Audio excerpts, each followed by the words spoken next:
গুরু পরম প্রেমময় শ্রী শ্রী ঠাকুরের সত্যানুসরণ গ্রন্থের বাণী পাঠ ও আলোচনা।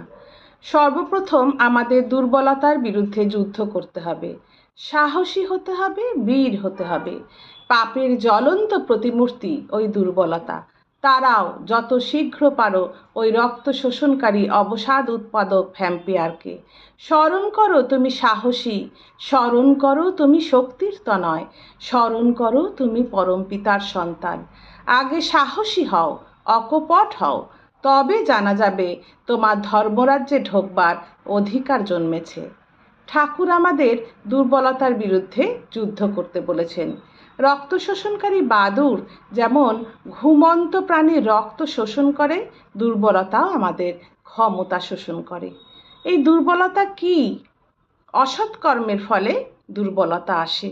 দুর্বলতা মনের, ইষ্টের ওপর নির্ভরশীলতার অভাবে মন দুর্বল হয়ে পড়ে। মনে করলাম একটি কাজ করব, কিন্তু করলাম না, নেগলেক্ট করলাম। এটিও এক ধরনের দুর্বলতা। দুর্বলতাকে পাপের জ্বলন্ত প্রতিমূর্তি বলেছেন শ্রী শ্রী ঠাকুর।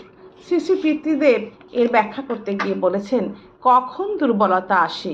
রিপু দ্বারা যখন আমরা আক্রান্ত হই তখনই দুর্বলতা আসে। মন তখন অক্ষমতা প্রকাশ করে। কোনো একটা রিপুর দ্বারা আক্রান্ত হলে বাকি রিপুগুলো তখন চেপে ধরে। আমাদের সর্বপ্রথম দুর্বলতার বিরুদ্ধে যুদ্ধ করতে বলেছেন শ্রী শ্রী ঠাকুর। আর ধর্মরাজ্যে ঢোকবার অধিকার কেরমভাবে জন্মাবে?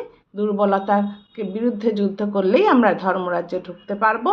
আর ধর্মরাজ্যে ঢুকবো সদ্গুরুর দীক্ষা নিয়ে। জয় গুরু।